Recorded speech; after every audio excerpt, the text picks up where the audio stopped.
Welcome to some new r/malicious compliance stories, where people comply to the letter but not the spirit of a request. I hope you had a great day. Thanks for all the likes and comments on the last video. If you would like to support this channel, please hit the like button and consider subscribing if you enjoy the content. And now, let's start with the first story. It's called Rude Customer. Several years ago, I worked as a tool guy. Mechanics buy all their own tools. Shops provide very little. They are also incredibly busy people, so I drive shop to shop with a big truck full of tools to sell, fix, order, and help find solutions to things they were coming across. Plenty of mechanics spend as much on tools as students spend on college. This was a difficult job, as my customers were a very rough bunch. You had to have thick skin to do this job, and those that didn't wouldn't last long at all. I was running one of the most established routes in the area, to the point where mechanics from other territories would travel to me due to my knowledge, reliability, and inventory. I was well known in the local automotive community, and I pampered my customers. The issue with pampering your customers is that some of them grow used to it and don't realize how good they have it. Most everyone was a delinquent at some point in their life, but they would often mature enough to be tolerable as they get older. Not all of them though. One guy I saw had an unbelievable temper. He'd regularly talk down to me, demanding everything from me, zero tolerance, and would even complain about the free candy I'd have on the truck for everyone.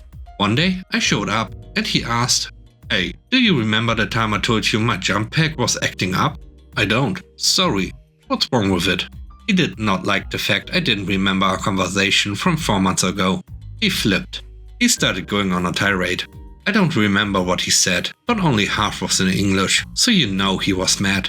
He ended up throwing a ratchet at me and yelled, "Just fix my stuff, then get the heck off my property." Finally, an out. I picked up his ratchet and rebuilt it, made a repair order for his jump pack, left everything nice and neat on his unbelievably messy toolbox, and never stepped foot on his property again. My boss asked me why, and I told him. He never argued with me about it. I worked 12 to 14-hour days. I wasn't going to put up with that, and he agreed with me. From then on, he had to go out of his way to get everything he needed, and it was likely a lot.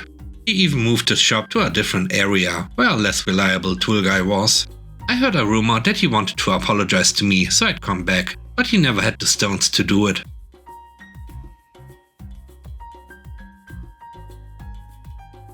The next story is called Never Touch It Again. I live in a major city in Canada. I live in a small subdivision and have 5 neighbors total on my street. For the past few years, during the winter, when we are getting a lot of snow or bad storms, as I'm leaving for my overnight shift at around 8 to 9 PM, I'll put my wife's windshield wipers up on her car. I also do a quick walk around to my other 5 neighbors and put their windshield wipers up on their cars. Many of them forget to do this, as many of them have children, and it typically slips their mind, and their wipers will be frozen to their car in the morning. It's just something nice I like to do to look out for my neighbors. They are always grateful for this and thank me for it. Many of them started doing it too, and there will be nights when I'll forget to put mine and my wife's up, and in the morning one of their neighbors has done it for us. Recently, one of our neighbors moved. A new family moved in last week. It's a young couple, and their 2 young children. The other night I was leaving for my overnight shift at around 9 PM. It was snowing really heavy, and we were supposed to be getting almost 30 centimeters of snow, and it was freezing out. So I put my wife's wipers up and do my usual quick walk around to the other neighbors. I was hesitant when I reached my new neighbor's house, as I'd only introduced myself once, but did it anyway. As I was putting the second wiper up on the pickup truck, the husband came charging out of his front door. "Hey, what the frick are you doing to my truck?" I tried to explain to him that I was just putting his wipers up to help him. He continued to scream at me, "Get the heck off my property and don't touch my stuff again." The wife then came out and started yelling at me too. I apologized and started walking away. Some of my other neighbors heard the commotion and came outside to see what was happening. They tried explaining to him too that it's just something we do, but both of them weren't having it. Fast forward to this morning. I'm arriving home from my overnight shift, and as I'm walking in, I see the wife of this couple struggling outside to break the ice off the windshield wipers of the truck. Yes, she was trying to take her kids to school, and the wipers were frozen solid on the car. She sees me and yells over, "Hey there, "Do you mind giving me a hand, please?" I look over to her and yell back, "No, sorry, but I was to never touch your stuff again, ma'am," and walk back inside. The third story is called Nothing We Can Do. Over 15 years ago, my husband was a nurse technician at a private hospital in a small town in Brazil. At the hospital, there was a constant problem of food being stolen from the employees' fridge. There were constant complaints, but the administration would just ignore them. One day, my husband brought a pot of cream cheese worth about 50 cents and put it in the fridge, and when his break came, he saw it missing. He went to HR to report the theft, and they told him that since it was not hospital property, there was nothing they could do. My husband just said, "Is that so?" turned around and left. He went to the phone and called the cops, asking them to come because there was a theft. He didn't tell them what was stolen. Now, private hospitals in Brazil have a big thing about their image. So when 2 cop cars arrived at the front of the hospital, everyone, from patients, employees, HR, and even the top administration came to see what was going on. One of the cops that arrived ended up being one of my husband's uncles, so he just went straight to ask him what happened. My husband, with the most serious expression, just told him, loud enough for everyone to hear, that he wanted to make an official report that someone stole his 50-cent pot of cream cheese. There was a general silence before his uncle asked, "Are you serious? If I knew this was about a 50-cent pot of cheese, we would not have come. We would have told you to go to the station to make the report if you wanted."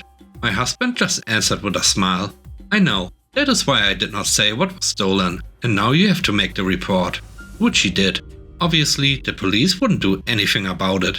But because of the whole circus that my husband created, the next week the hospital installed a camera right in front of the employee's fridge, and the food theft finally stopped.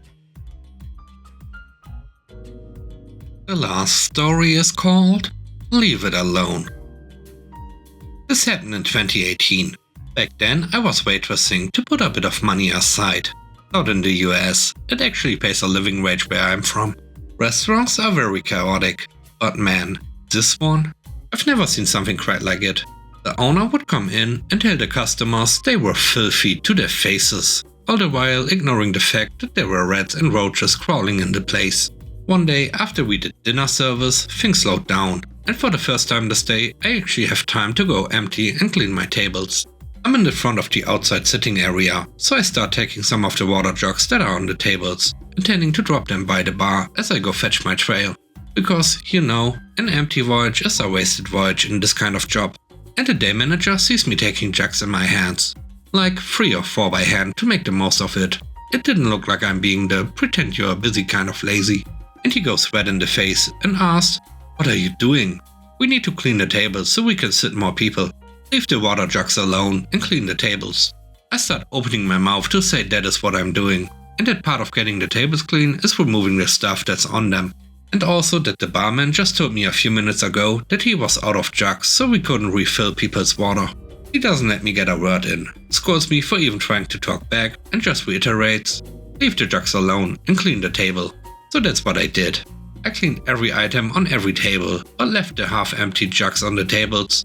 Half an hour later, I heard 3 groups of potential customers pass on us because these tables look like there's still someone sitting there.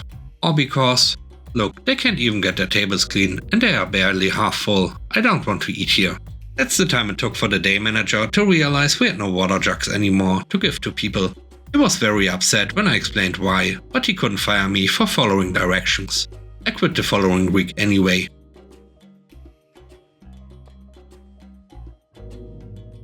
And with that, we end today's video. Let me know what you think about the stories. On a scale of 1 to 10, how would you rate the stories and today's video? I hope you enjoyed the video. If you like what I do and want to support me, please subscribe and hit the like button. I hope you have a great day. Stay safe. Bye bye.